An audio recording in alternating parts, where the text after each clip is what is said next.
The forest was a sea of white, the heavy winter snow stretching as far as Ethan could see, covering the world like a shroud.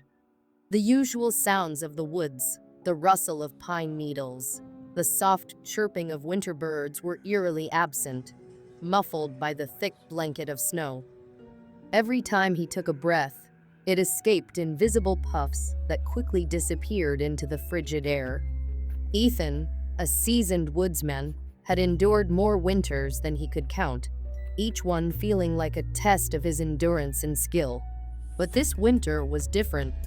It wasn't just cold, it was a kind of chill that reached beyond his skin, sinking deep into his bones, and leaving him with an unsettling feeling he couldn't shake. It was as though the forest itself was holding its breath, waiting. Ethan was confident that he could handle anything nature threw at him. His cabin stood nestled in a remote part of the woods, far from any other soul, with only a small village several miles away. He'd visit the village occasionally to trade or gather supplies, and in the past, he'd always found comfort in the familiarity of the place and its people. But this year, the village was empty. One by one, the villagers had packed up and left, fleeing not only from the brutal cold, but from something else. Whispers of strange figures moving through the woods, eerie sounds in the dead of night, and unnatural shadows that seemed to follow people around had spread like wildfire. No one wanted to risk staying, and now, for the first time, Ethan was truly alone. As days passed, each one colder and darker than the last, Ethan felt the weight of isolation settle on him like a second skin. His food supplies were dwindling quickly, and he found himself rationing each meal, carefully stretching out what little he had left. But he knew in his heart that his stockpile wouldn't be enough to last through the entire winter. Desperation started to creep in, gnawing at him like the bitter wind that rattled the walls of his cabin each night. He spent his evenings huddled by the fire, clutching a worn blanket and watching the flames dance, trying to ignore the gnawing fear that whispered in his mind, telling him he wouldn't survive this winter. One evening, while he was outside splitting logs for the fire, he heard a strange sound in the distance. A low, guttural growl drifted through the icy wind, barely audible but unmistakable. He froze, his axe raised mid-swing, straining his ears to catch any more sounds. Wolves and even bears were known to wander the woods, especially during these harsh winters. But this sound was different, deeper and stranger, carrying an unsettling, almost human quality. It sent a chill down his spine, but he forced himself to shake it off, dismissing it as a trick of his mind.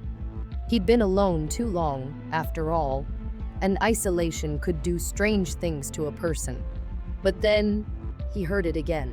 This time, it was fainter, but somehow clearer, almost like a whisper drifting on the wind.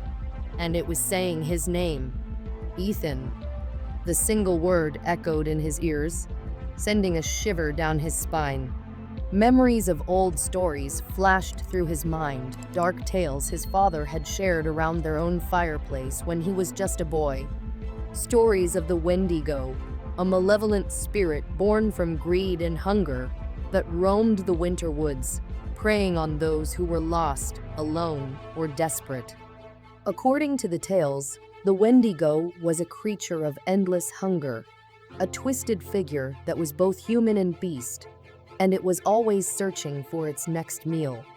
Ethan scolded himself for letting old stories get to him. He was a grown man, after all, and he knew better than to be frightened by childhood tales. But still, he couldn't shake the creeping sense of dread that had settled over him like a second skin, growing stronger with each passing day. The next morning, he decided to venture out for one last hunt.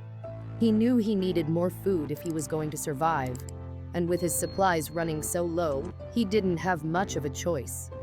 Grabbing his rifle and bundle of warm clothes, he stepped out into the biting cold, his breath hanging in the air as he trudged through the deep snow.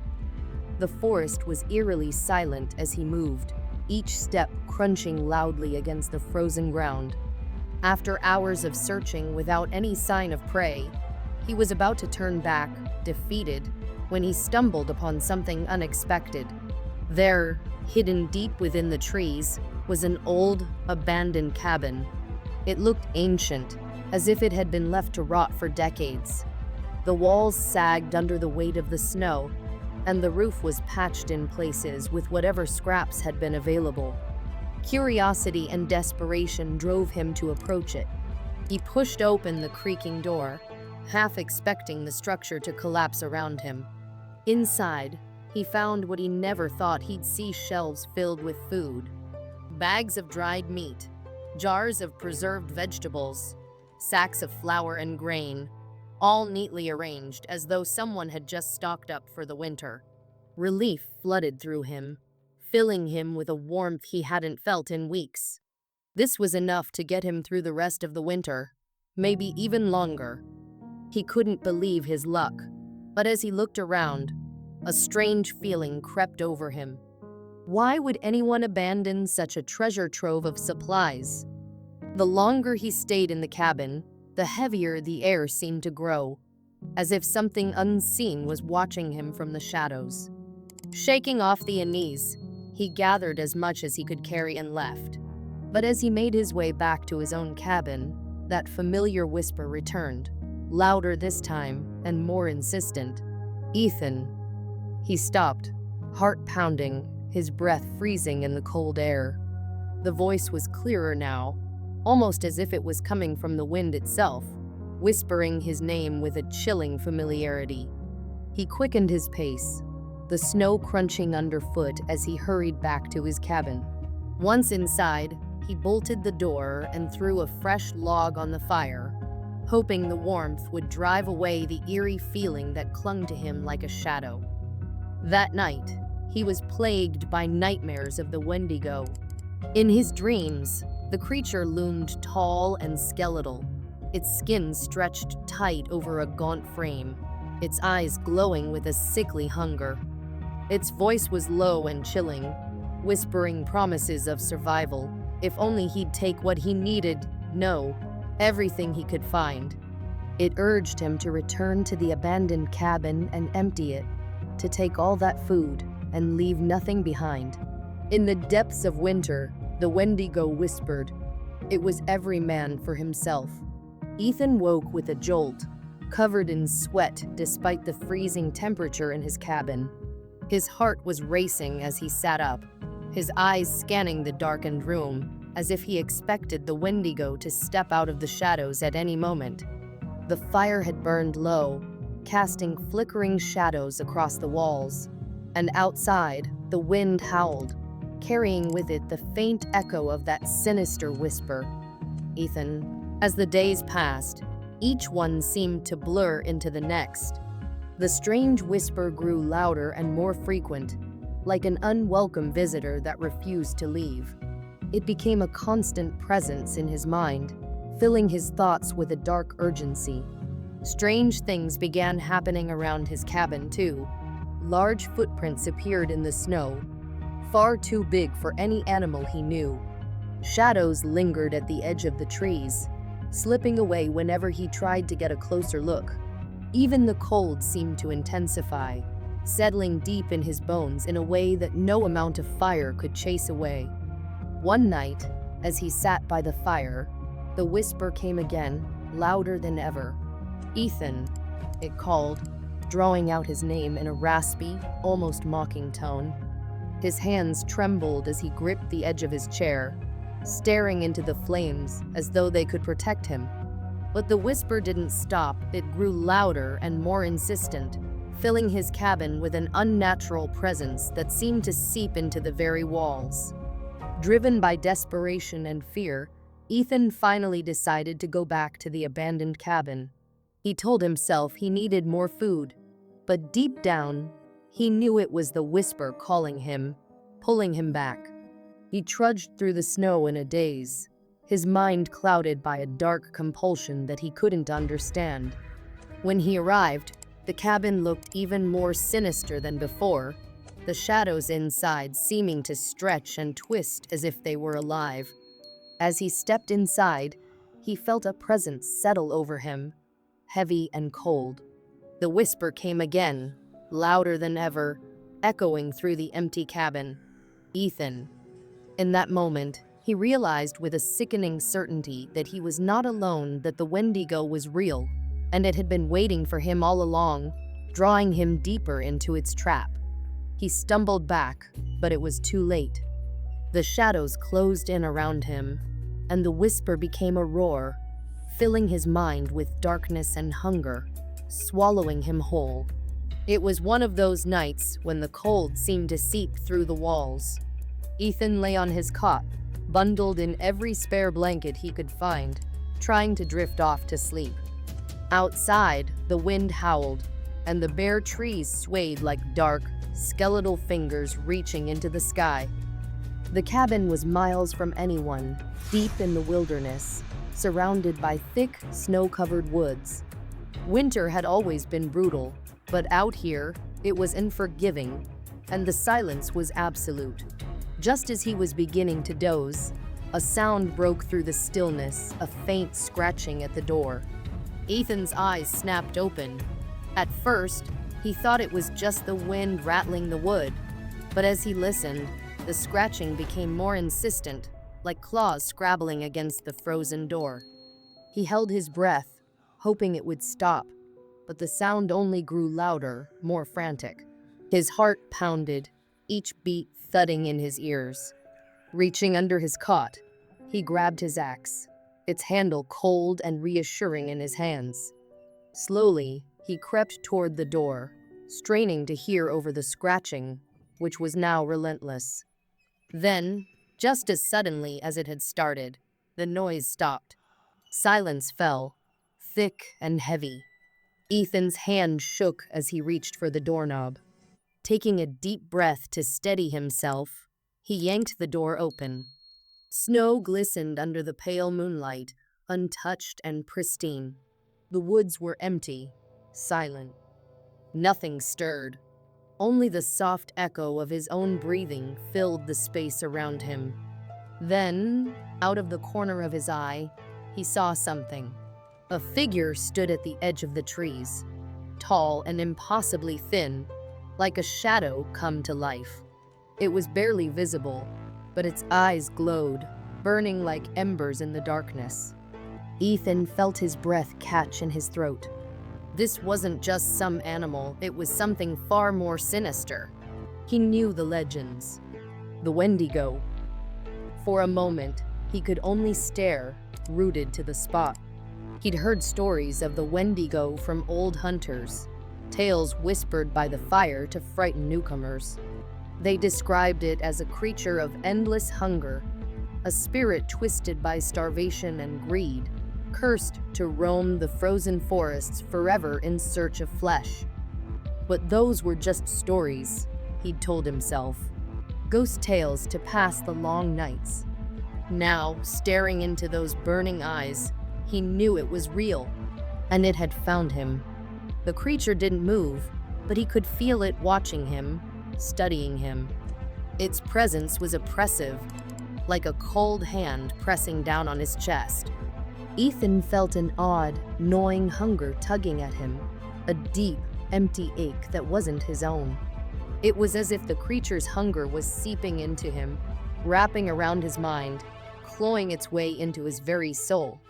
"You are mine," it whispered, the voice slithering into his mind like a blade. Ethan slammed the door shut, stumbling back. His hands trembled as he gripped his axe. He could feel his heart racing, his breath coming in quick, shallow gasps. Panic clawed at him, threatening to take over. He tried to calm himself, to think, but the image of that gaunt figure with its burning eyes lingered in his mind. He felt as though he could still feel it, lurking just beyond the door, watching, waiting. As he sat there, trying to gather his thoughts, a realization crept over him, a terrifying clarity. The Wendigo wasn't just a creature. It was a force, a dark spirit feeding on human fear and desperation. The tales he'd heard began to resurface. Tales of hunters who had gone mad, of settlers who had vanished without a trace, leaving only signs of struggle and strange clawed footprints in the snow. The Wendigo was a creature of greed, feeding on those who hoarded, who kept to themselves, isolated and fearful. And Ethan had been alone for weeks now, rationing food he'd found in an abandoned cabin a few miles away, fighting off the constant hunger gnawing at him.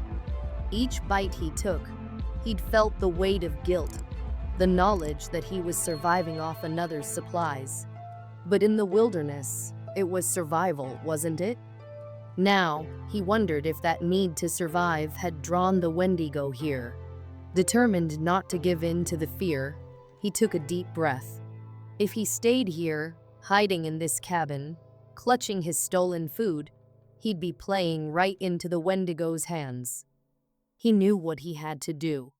He had to resist, to fight the hunger inside of him, the hunger that was trying to take root. At dawn, he would gather the food he'd hoarded, pack it up, and leave. He would find others, share what he had, break the isolation that the Wendigo fed on. That night was the longest of his life. Every creak of the cabin, every gust of wind felt like the creature closing in on him. He barely slept, and when he did, he dreamed of the Wendigo's burning eyes and hollow voice. Finally, as the first light of dawn broke, he packed up what he could carry and stepped out into the cold, hoping that maybe, just maybe, he could escape the creature's grasp. The forest was still and quiet, the trees standing like silent sentinels around him. He walked quickly, his breath misting in the air, each step crunching in the snow. But as he made his way through the woods, he couldn't shake the feeling that he was being followed. Shadows flickered at the edge of his vision, and the wind seemed to carry faint whispers, twisted echoes of the Wendigo's voice. As he walked, he thought of the people he might find, others who had managed to survive out here in the wilderness. He imagined the warmth of a fire, the sound of voices, the comfort of being among others. Anything to drown out the Wendigo's darkness. It was a small hope, but it kept him moving, kept him fighting the fear that clawed at his mind.